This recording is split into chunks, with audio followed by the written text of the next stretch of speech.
Strikes చేసింది. చిత్గార్ lake సమీపంలో Israel దాడులకు పాల్పడింది. చిత్గార్ లేక్ సమీపంలో బంకర్లు ఉన్నాయని గుర్తించింది ఇజ్రాయెల్. ఈ నేపథ్యంలోనే దాడులను ఉధృతం చేసింది ఇజ్రాయెల్. ఇరాన్ స్టేట్ టీవీ పైన కూడా ఇజ్రాయెల్ దాడులకు దిగింది. ఇజ్రాయెల్ దాడితో లైవ్లో నుంచి పారిపోయారు న్యూస్ ప్రెసెంటర్. టెహ్రాన్ విడిచి వెళ్లాలంటూ పౌరులకు ఇజ్రాయెల్ వార్నింగ్ ఇస్తోంది. టెహ్రాన్పై రాత్రికి దాడులు పెంచుతామంటూ ఇజ్రాయెల్ హెచ్చరిక జారీ చేస్తోంది. ఇజ్రాయెల్ దాడులతో టెహ్రాన్ వదిలి వెళ్లిపోతున్నారు పౌరులు. పశ్చిమ ఇరాన్లోని హాస్పిటళ్లపై ఇజ్రాయెల్ దాడులకు దిగుతోంది. దాదాపు 300 మంది చనిపోయారంటూ ఇరాన్ చెప్పుకొస్తోంది. Islamic republic of Iran broadcasting office పై బాంబు దాడికి సంబంధించిన విజువల్స్ మీరు చూస్తున్నారు. ఒకసారి ఆ విజువల్ ని చూద్దాం.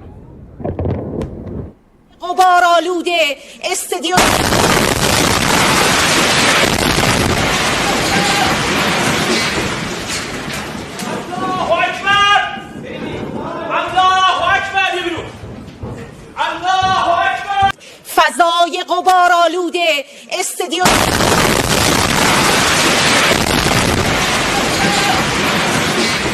الله اکبر الله اکبر الله اکبر فضای غبار آلوده استادیوم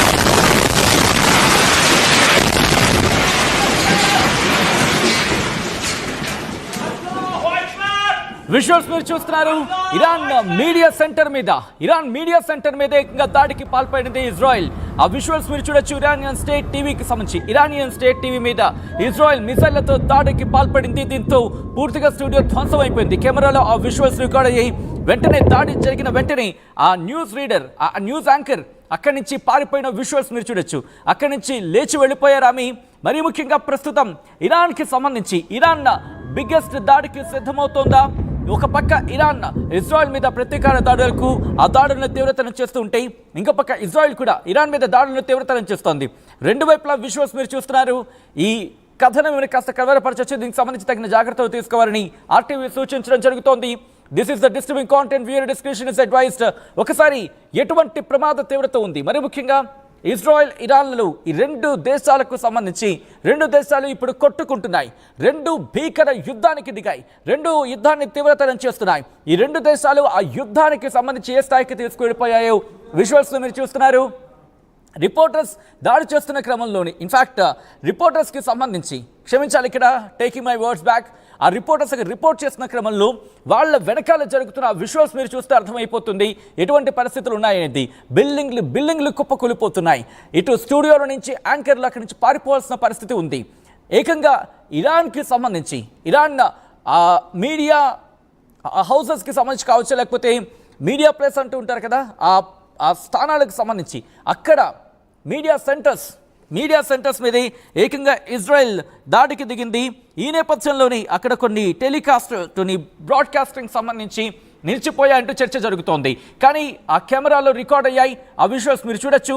అంతవరకు అక్కడ స్క్రీన్ కావచ్చు అంతా నార్మల్గానే ఉండింది. ఒక్కసారి ఆ విజువల్ని ఫుల్ స్క్రీన్లో చూసే ప్రయత్నం చేద్దాం. నేను ఎందుకు ఫుల్ స్క్రీన్ అంటున్నానంటే ఆ యాంకర్ మాట్లాడుతున్న క్రమంలో విజువల్స్ మీరు చూడొచ్చు. ఇది కాదు, ఇంకొకటి అదిగో మీరు చూడొచ్చు. వెనకాల స్క్రీన్ ఉంది కదా, స్క్రీన్ రన్ అవుతుంది. మీరు చూడొచ్చు. దాడి జరిగిన వెంటనే స్క్రీన్ ఆఫ్ అయిపోయింది. వెంటనే ఒక దుమ్ము ధూళి పైనుంచి పెచ్చులు ఊడిపడ్డాయి. వెంటనే యాంకర్ కుర్చీలో నుంచి పారిపోయారు. ఆ విజువల్ మీరు చూడొచ్చు. తాను కాపాడుకోవడానికి అంతవరకు మాట్లాడిన ఆమె ఒక్కసారిగా భయకంపితురాలయ్యింది. ఒక్కసారిగా వణికిపోయింది. ఒక్కసారి ఆ విజువల్ మీరు చూడొచ్చు. ఒక్కసారి ఆ విజువల్ని ఆడియోతో సైతం వినే ప్రయత్నం చేయండి.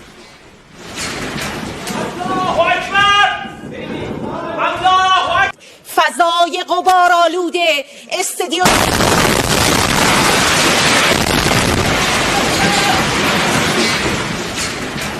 الله اکبر الله اکبر الله اکبر فضای غبار آلوده استادیوم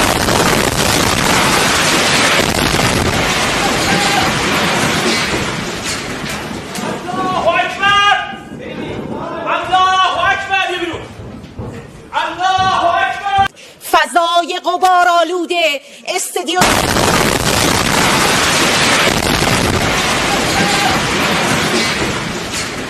الله اکبر الله اکبر الله اکبر فضای غبار విజువల్స్ మీరు చూస్తున్నారు. ఇరాన్ మీడియా సెంటర్ అది.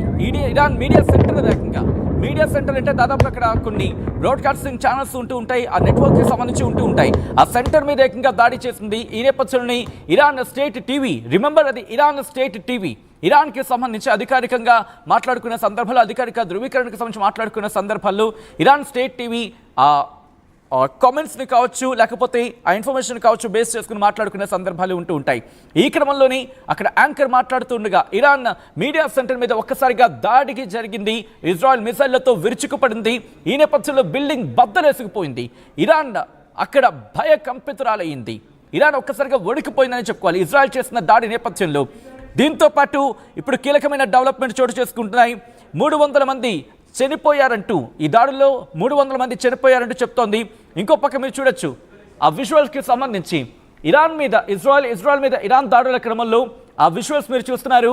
పరిస్థితులు భీకరంగా మారుతున్నాయి, భయానకరంగా మారుతున్నాయి, రోజు రోజుకి అత్యంత దారుణంగా మారుతాయని చెప్పుకోవచ్చు. ఈ క్రమంలోని ఇప్పుడు ప్రపంచ దేశాలు కూడా అలర్ట్ అవుతున్నాయి. ప్రపంచ దేశాలు కూడా యుద్ధంలోకి దిగాలంటూ, మరి ముఖ్యంగా బ్రిటన్ అలాగే అమెరికా కూడా యుద్ధంలోకి దిగాలంటూ ఇజ్రాయెల్ పిలిపిస్తుందంటే అర్థం చేసుకోవచ్చు. ఇజ్రాయెల్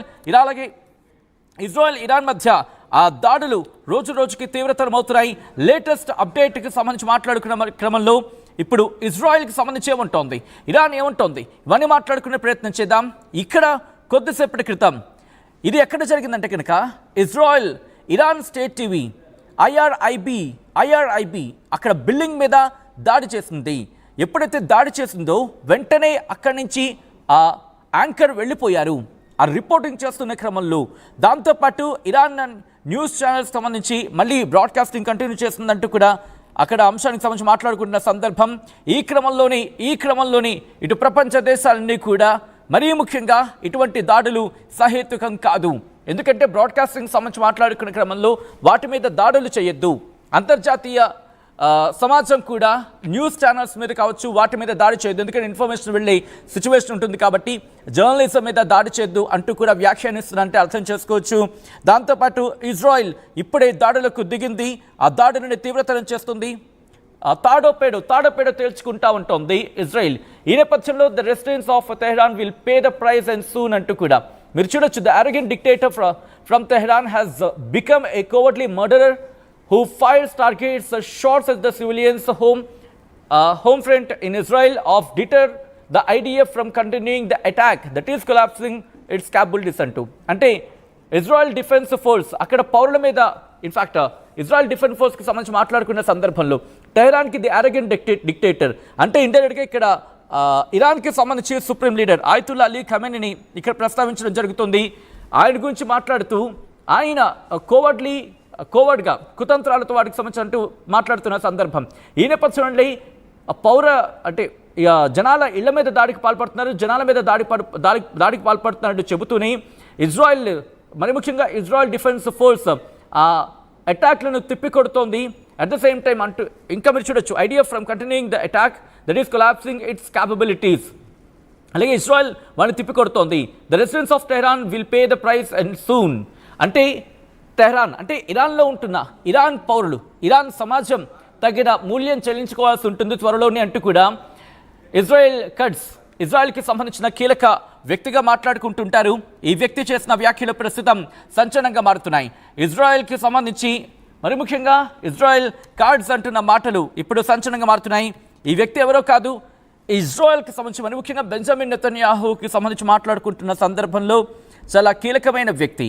ఎటువంటి వ్యక్తి అంటే ఈయన రక్షణ శాఖ మంత్రి, ఇజ్రాయెల్ రక్షణ శాఖ మంత్రి మాట్లాడుతున్న మాటలు చూస్తున్నారు కదా ఆర్టీవీ స్క్రీన్ మీద. ఆయన చెబుతోంది ఒకటి, ఎక్కడైనా వదిలిపెట్టేదే లేదు, విడిచిపెట్టేదే లేదు అంటూ కూడా ఇజ్రాయెల్ కార్డ్స్ చెప్తున్న మాట. ఇది నేను అంటున్న మాట కాదు, ఇజ్రాయెల్ రక్షణ శాఖ మంత్రి చెబుతున్న మాట. ఈరోజు రాత్రికి భీకర దాడులు చోటు చేసుకోబోతున్నాయా? ఇజ్రాయెల్ ఇరాన్కి మధ్య భీకర కాల్పులు చోటు చేసుకునే అవకాశం ఉందా అంటే అవునైన మాట వినిపిస్తోంది. రెండు దేశాల మధ్య పరిస్థితి నానాటికి దిగజారిపోతోంది. రెండు ఒకదాని మీద ఒకటి దాడులు ప్రతిదాడులతో విరుచుకుపడుతున్నాయి. ఒకసారి ఆ విజువల్స్ చూద్దాం.